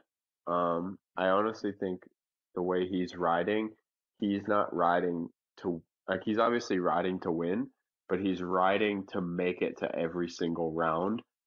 The last 2 years, he made it to the 3rd round, he made it to the 5th round, and the year before that, I don't even remember how far he made it through, but like he's riding at a point to where he's comfortable, and I think if he wanted to, he could have won that race by 10 seconds. But at the same time, he is looking at it. I don't want to crash. I want to make it to 17 rounds because that's the only way I win a championship. Is I have to make it to every round and do the best that I can. And I think his consistency of not being outside the top 4 is the reason he's in it right now. He's got how many second places, and he's crushing it. I think I agree 100%. Yeah, and looking at the lap times in that main event too, I mean, he did throw down the fastest time in the main event by 0.7 of a second. If I'm seeing this right, he was the only guy in the 49s. He ran a 49.5 at one point in that main event, and he was pretty consistent all the way through. It's not like he faded at the end. His times were pretty consistent. I think Webb just so happened to run more 51s in the closing laps, and 2 really low 52s where Kenny was the high 51s and his 52s were, mid 52s. So it's not like he choked or anything like that. I think I agree with Kate again. I think he's just being smart, and Webb is just absolutely on a mission. And not to mention, And like, he just wrong with, jumped that quad. There's nothing wrong. Yeah, the quad was sweet, but The quad was sick. It was nice. I wanted somebody to do it all day, but that face was so weird. Messed up. I heard they built that face like that because they didn't want you guys to quad out. Like That's so messed up. Messed up but because I'd even triple the thing because the face was so messed up. Yeah, like, and to me that's dangerous. Like if Right. I'm confident enough to quad something, I'm gonna quad it. But when you guys start making the track to dangerous to the point to where I can physically feel my bike wanting to endo because of the face is so steep, like that's sketchy to me. I'm just going to play devil's advocate real quick because we talked about it last week. Justin Hill in the qualifier, he cased that the single into that turn, couldn't get on the rear brake, went over the berm, like sailed across the divider and into the face or the side of a jump on the other rhythm lane. So quadding into that corner is pretty sketchy, at least from me outside looking in. If the margin of error is pretty small there. In that one in particular, you miss that, you case it, you're off that berm. I think you're into the definitely the concrete, if not maybe even the edge of the Yeah, but they had a We'll fence up see. in that turn, I think, right? They did have a fence up. Not where he did. Well, they? in the corner this Okay. weekend where we're talking about, they had the net up or whatever. But like when I look at it, the safest thing that they did, it's like, okay, if we want to quad something, we're gonna do it. So they made the last jump in that rhythm section way more mellow than a normal rhythm 3-footer. Am I right, AJ? Like that Right, last right. one was pretty mellow. And that So decision makes sense. that decision makes sense. Like, make the landing safer by rounding it out, not making it so square and steep. Like, when it's square and steep is when we clip it and our back ends come up. But when they're round like that, we can case them and not leave the ground. It's the same thing as a triple bit or as like a supercross triple. Like, you want the landing to be the safe spot. Don't dictate the part when we're leaving the ground. We can manage that part. It's the landing that's sketchy.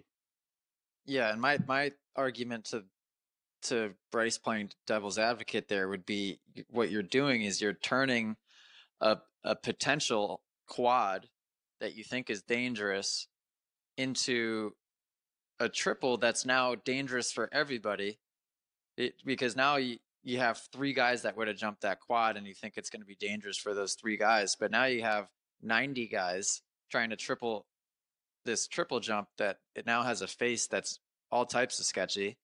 Like I'm a top 30 450 guy and I wasn't even tripling it because when it's smooth, yeah, that's one thing. The transition was a little pretty funky, but you could have got away with it. But you throw Roczen into the mix and that crazy transition that they had built becomes that much more hairy.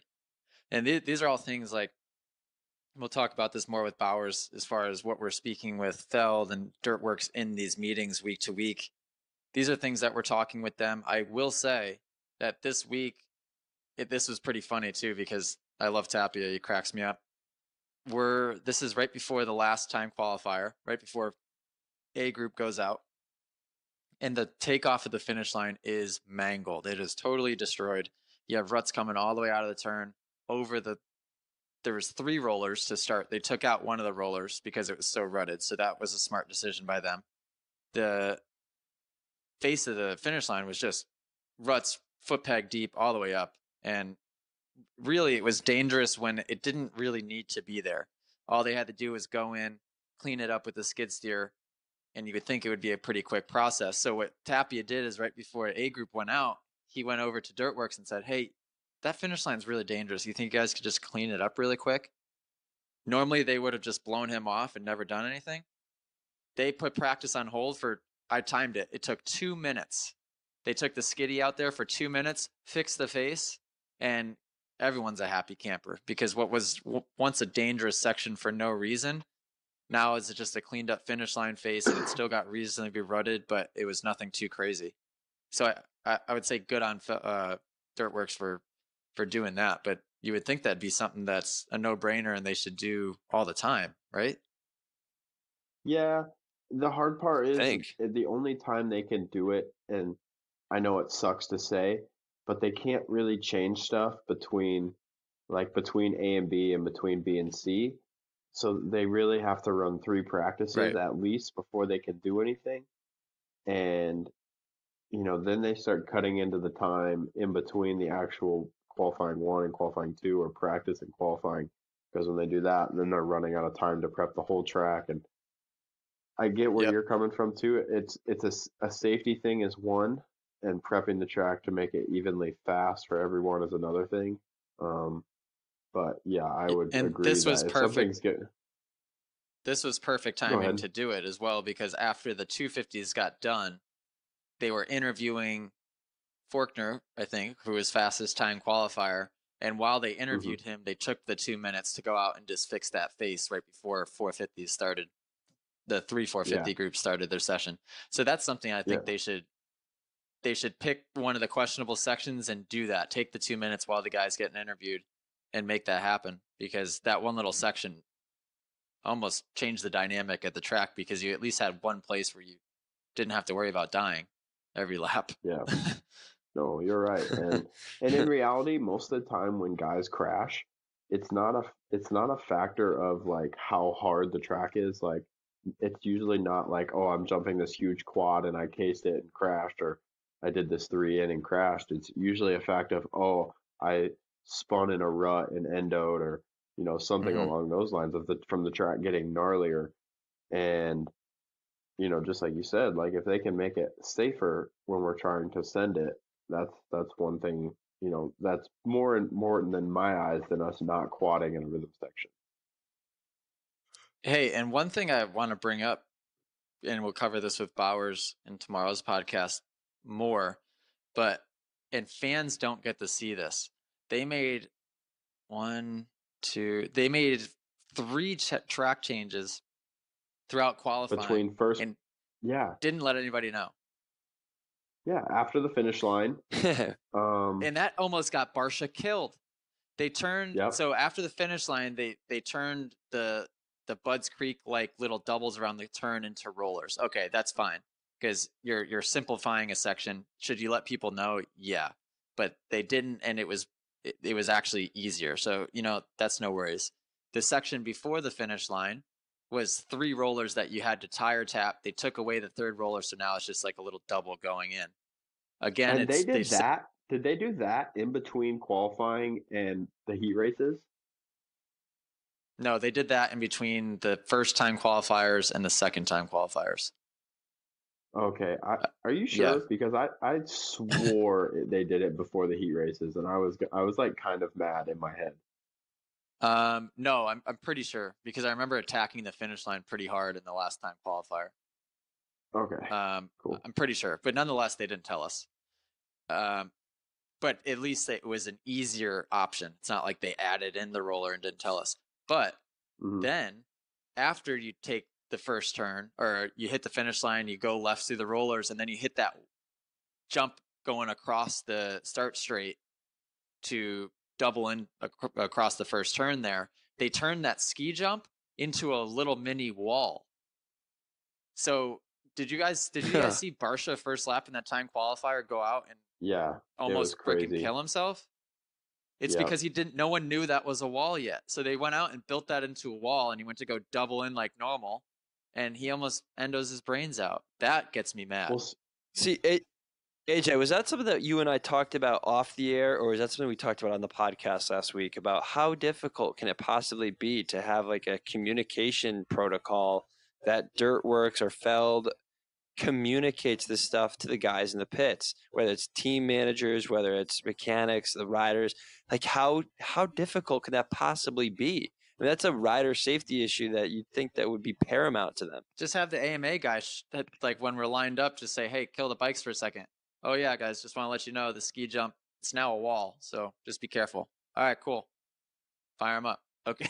It would take 15 seconds. Yeah, it's that easy. It's pretty bizarre. I mean, especially that, because they did it in Minneapolis too. That little like wheelie up onto the single thing, and then you jump off where Baggett crashed. Yep. Well, did you know? Obviously how everyone was cutting down in the berm to do it on the left side, because the right side was super steep, so you could like step over it and then do a different rhythm, but nobody was doing it. Well, so they got rid of it. Changed that. Well, they made it steep. No, they made it steep, I think, before the first or second qualifier to try and create another line. But then guys in the C practice obviously didn't know about it, and they railed the berm to try and do the rhythm like normal, and they were hitting the steep part with their front wheel off the ground and like almost endoing. And I was just like, oh my gosh, like, it was unbelievable. And as an outsider looking in, you would almost like listen to this and be like, oh yeah, there's no way that's actually what's happening. But it's so bizarre that, and this is something that's talked about in the meetings too. They acknowledge that they should let us know, and then they go out and I don't know. I don't know if it's somebody out there in a machine that's accidentally making a change. No, because they took that roller out on purpose. They turned the little doubles around the corner into rollers, definitely on purpose. At first, I thought maybe they turned that ski jump into a wall jump just because they bladed it wrong, but no, unless somebody was blindfolded in that machinery, there's no way, because that thing was 5 times as steep as it was before. And the problem with that is we're out there going fast from lap 1, because this is supposed to be a very controlled environment. We should know what the obstacles are. We've walked the track. As professional racers, we go out there on the first lap and try to set the tone and to go out fast. Yeah, I'd always tell my students and any other rider in any situation, even if you've ridden your local track a million times, when you get there on lap 1, go slow. Make sure nothing's crazy.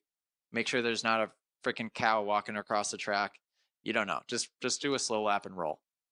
But in Supercross, that's not the case. And you come around lap 1 in Barca's situation, you get the green flag over the finish line, and you take that left-hand turn, and you go to send a double that you think is a ski jump, and it's actually a wall.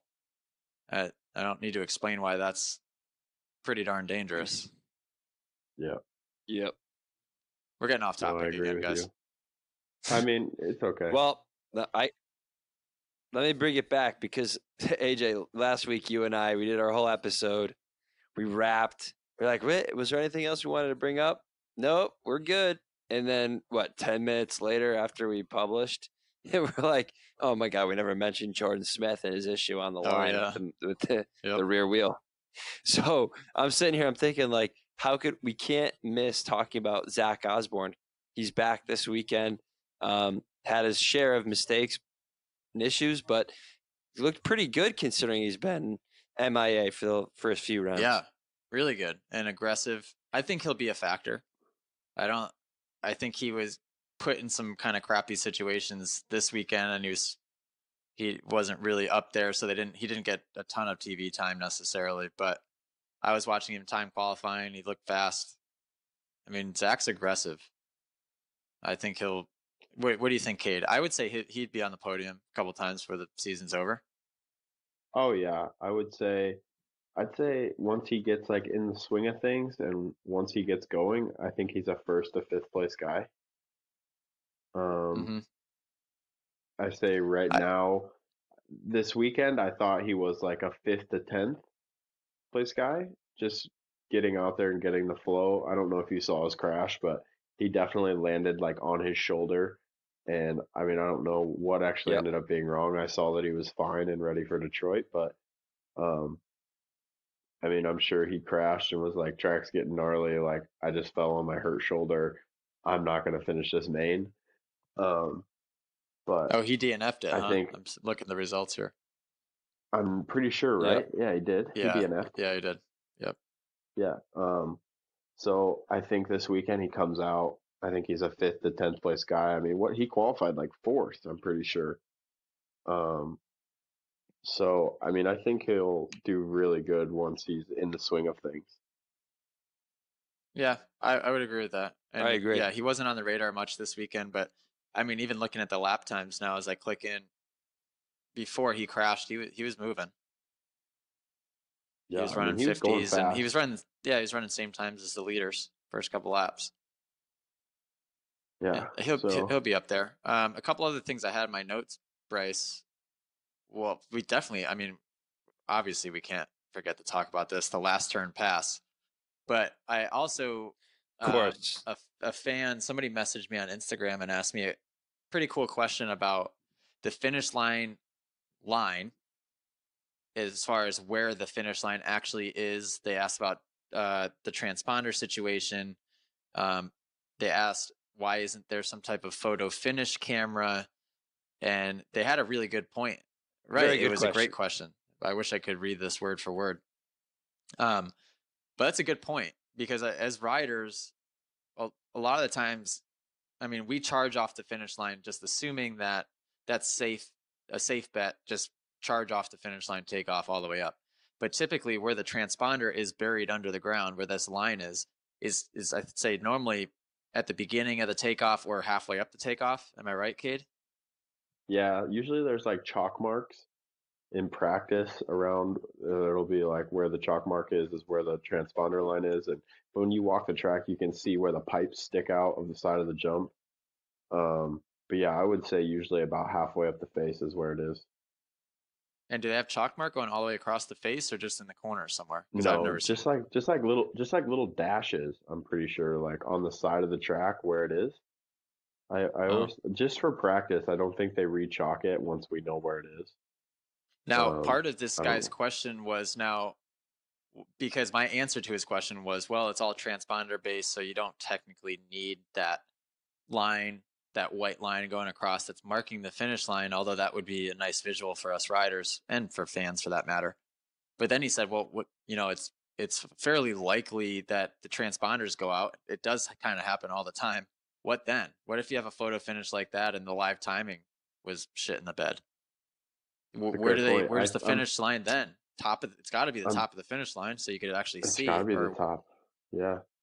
There's got to be something in the rule Well, book they still that have. would address that, like laps led. Well, they still have written scoring because, like last weekend, I don't know if you guys noticed, but at the white flag, Cooper pushed Amar off the track and he went around the face of the finish line. And on Yep. the last lap, he went Yep. from third to like 14th or something. But he actually got fourth. Yeah, that happens all the It had time. everybody messed Yep. up. And, they obviously had to go back to the scoring people and figure it out. But there is another way that they score the races. But I agree. I've always thought they should figure out a way to make the timing loop be at the top of the jump. I think it would be way cooler, whether they put it on the monster tower or something, just so it streams across the track. I've always thought that would be cooler, just for a fan point too. Like, I don't know, I've always felt that way, that like a jump is the finish line. It should be the top of the jump, not halfway up. But that's just a personal opinion. And think about this situation. If this came down to the human eye, I don't think anyone could have agreed on who won. At least to me, watching Oh my God, I thought Roczen won, honestly. 0.02, you can't really tell that difference by eye. That's the difference between who's got a thicker transponder mount on their bike. Yeah. You know what I mean? Seriously, I was just thinking, like, who's a little rotated forward transponder versus rotated backward on the side of the just somebody's got a spacer in their transponder mount, so the thing's a couple inches or a half inch further forward. That difference is indistinguishable to the eye, really. So that, I don't know, that would have been a serious issue. Like, what would it? I think Bryce, you had a good point. Like, if that came down to relying on the human eye, you would almost think that the only fair way to do it would have been like laps led or something like that. I don't know. Right. You'd have to look in the rule book. I'm sure there's something in there, I bet. Like, if a winner cannot be determined, like, what if both transponders went out, or whatever. There's got to be some way to determine. Or what if they actually tied? Oh my God! Yeah. Holy cow. It's what's weird is I've actually seen, like, I'm pretty sure it was Daytona in 17. Tyler and Adam Entignap ran the exact same lap time. Yes. Yep. I remember that in time qualifying, right? Yeah. It's crazy. Like, down to the thousandth of a second, obviously what shows up on the timesheet. And I was like blown away, and I didn't know how they figured it out. So they went up to the trailer, and it obviously went down further, but it is completely possible for them to tie. Could you imagine? Yep. And this was the closest finish in Supercross history, as far as at least since they've had transponders. Correct? Yeah, that's what they said. Yeah, that's the. Yep. Yeah, it doesn't get much closer. So we're gonna get into this with Tyler in depth, but I want to hear Cade's thought on what at least we saw, and I say that because there's a lot that the cameras didn't pick up if anybody's followed Tyler's statements on the matter.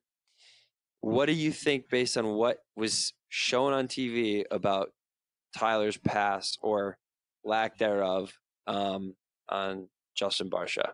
I mean, based solely on the pass, I think disqualification is excessive.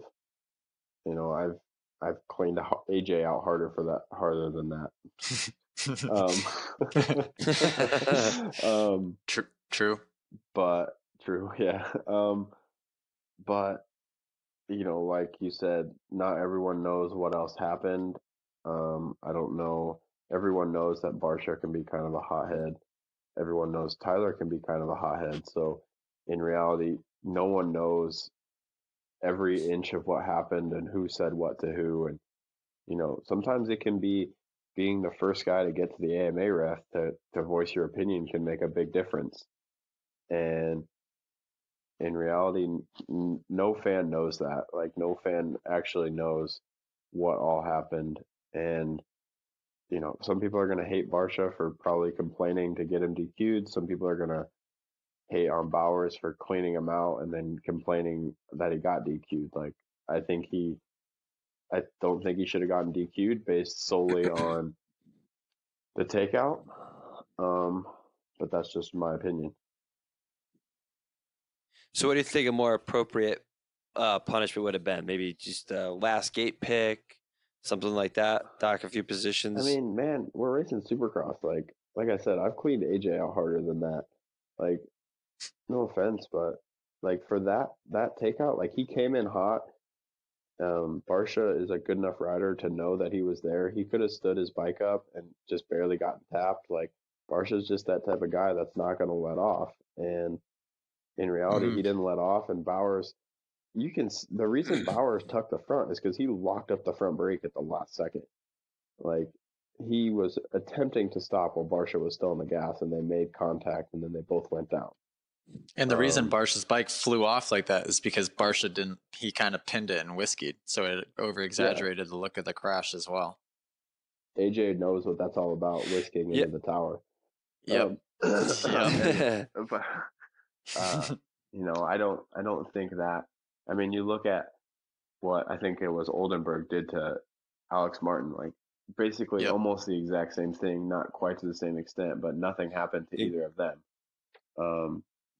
You know, well, if you look back, I mean, over the years, it's such a common thing that's happened, very similar to that. You know, there and with almost higher stakes. You had Roczen last year with Webb. You had Ryan Dungey and James Stewart a few years back. Similar kind of. There's been 100 things. There's been 1,000 things. 100. I mean, my family still wants to, you know, find Nick Way and hunt him down because in 2016, last corner of the LCQ, he punted me over of the berm and I dislocated my shoulder and was in the hospital for 8 hours. Like, but in reality, I saw Nick Way a few months later and, you know, we shook hands and we dealt with it. You know, I was mad at the point in time, but I mean, I got over it. You know, he didn't get DQ'd. He made it into the main and went racing, and I went to the hospital.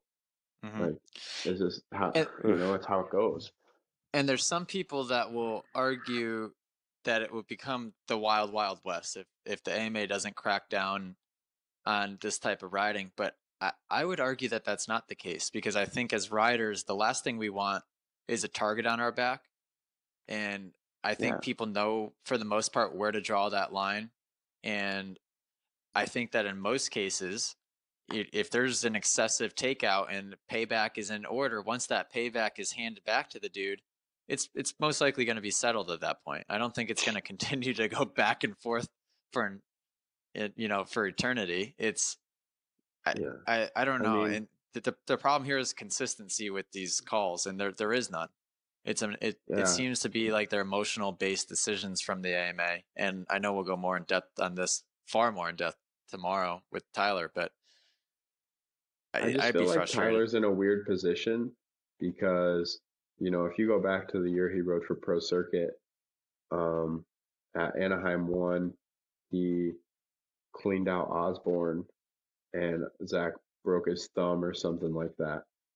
And then the next weekend he pushed Cooper off the track, and like I know he was getting told to like lay off the aggressive riding a little bit. And then you go up to Vince Freese. You know, Vince Freese has been on no aggressive riding for quite a while. Like, you know, he was obviously everyone Mm-hmm. knows him in the Weston thing, but like And Vince has been doing a good aggressive job ride, with it, by the way. yeah, he is. Like he's has killed it this year and last year. Like he's gained so Yep. much respect from so many people. But like if you go back to Vince's past, like dude, there was like nobody on the starting line that liked him.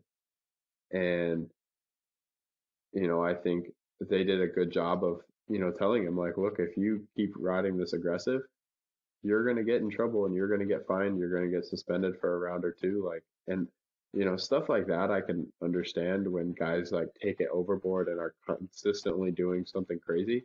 But like I haven't seen uh Tyler do anything aggressive in any recent time. No, I can't remember and like anything since the Cooper Webb incident, yeah, like so 4 years ago. I don't even know how long ago that was. yeah, so I mean it is what it is. I think sometimes guys just get a bad rap, you know, for their past aggressive riding. But like I said, Vince was literally on a watch list. Like if you even touch somebody else, you are done. And you know, he did everything in his power to stay clear of that. And you know, to this point, I feel like he has. Obviously, because he's not gotten in trouble. And you know, I feel like in Tyler's post, he put something up that said like they had already said something to him, and to me, like I don't know the whole situation, so if Tyler hears this and gets mad at me, like it's my own fault. But like if someone told me like, hey, you have been riding too aggressively, and you know you need to not ride so aggressive, in my mind that's okay. If I go in and clean somebody out, I'm probably going to get in trouble. But like I said, I don't know if that's the case or not. That's just my like opinion of the situation. Yeah, and in talking to Tyler, I don't think he was even so much upset about the call or the decision made as he was about the inconsistency in their calls. And I Tyler can told totally me that agree. he had, right? I mean, Tyler admitted to me that, or he told me that he admitted to the AMA that it was payback. So, you know, in Tyler's case, like he basically confessed to the murder and he knew, he knew it was coming, but it was kind of just more so him making a point. Like there's just zero consistency in these decisions being made from the AMA. Oh, I can totally agree with that. I'm not disagreeing with that point at all. Like I said, I go back to when Way cleaned me out. Like I got over it, you know, it is what it is. I got cleaned out, I got hurt. But in reality, it was a super aggressive clean out and I did get hurt and nothing happened. So Right. that's like Yep, right there, like I got cleaned out to the point that I got hurt. So did Tyler. Nothing happened in either of those situations. Mm-hmm. You know, I never retaliated, mostly because I'm pretty sure I haven't raced him since then. But I mean, I don't feel the need to like, and that's Tyler's personal thing. Like, I mean, I've definitely cleaned out some people that have cleaned me out before just because, but at the same time, he's right. Like, there is a very big inconsistency in calls sometimes, and it sucks. Yeah, and another example of that would be that year at MetLife where I T-boned Tedder before the finish line in the semi for the last position, and you know, and whether anyone believes me or not, I was out of control riding hay bale with no feet on the foot pegs. Like if I was in control, I'm sure I would have tried something, but what I did was not what I intended to do, and I got docked. I didn't get disqualified, but I got given last position in that race, so I got last gate pick in the LCQ. So again, it just kind of like there was no. That was just like Tedder ran across the start line afterward and complained to the AMA, and I maybe they felt the pressure of that because, you know, it was pretty obvious. It was right in front of everybody. So maybe they felt like they had to make a decision right then and there. I don't know. It just doesn't seem like there's a whole lot of consistency to it, but oh well. Well, this is we'll open up that whole can of worms with Tyler. So I'm very interested to see his prerogative and get a really in-depth discussion on that one. To end the podcast, I want to just do a quick breakdown of the last turn pass. You want to do that, Bryce? Or do you want us to do that? Go ahead. Okay. Take the lead. Because I've been seeing things everywhere of people asking, or stating, why didn't Kenny take the inside and this and that? My opinion on it, Kate, I'd be interested to hear yours. I think this was a perfect example of him being in a position where there wasn't really a right move. I think if I were Kenny on the last lap, my whole goal would be to hit that last rhythm and the whoops as fast as humanly possible so that when you get to the last turn, you're not in that position. But what sucks about Kenny's position here is his two worst spots on the track was the last rhythm section and was the whoops.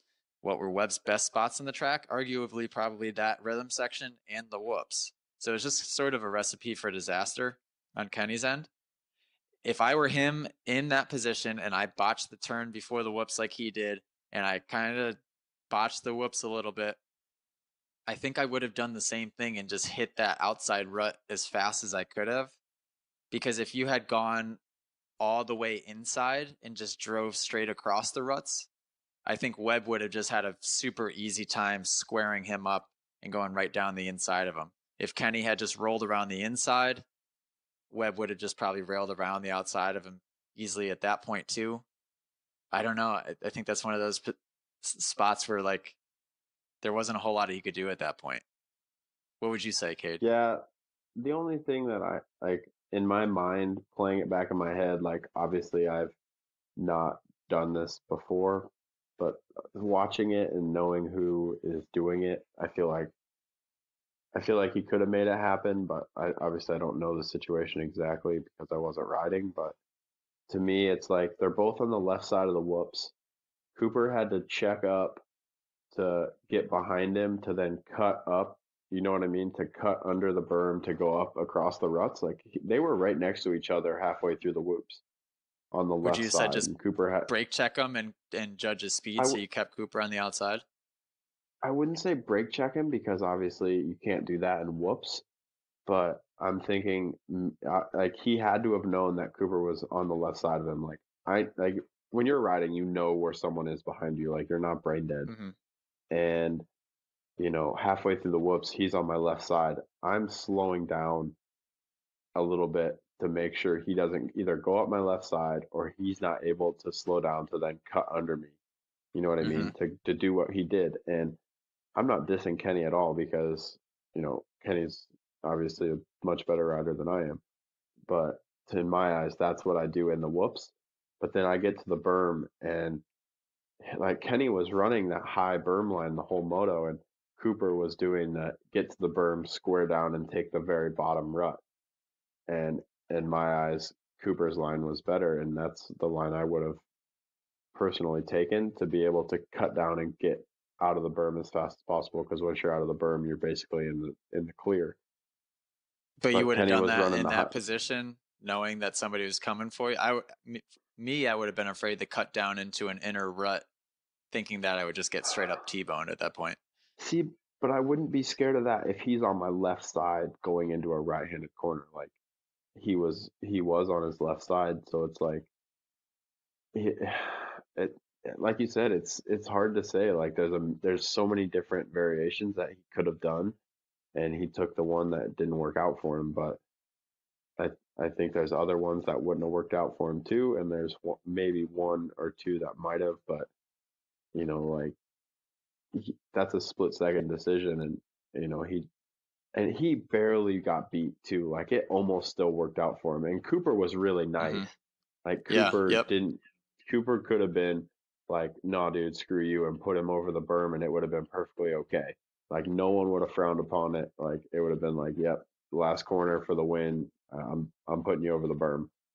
No one would have said nay. But Cooper like left him room, and Kenny, like Cooper just after he cut down, he just got on the gas harder and beat him to the jump face. Like straight up. But to me personally, I would have tried to cut down and gotten out of the berm faster.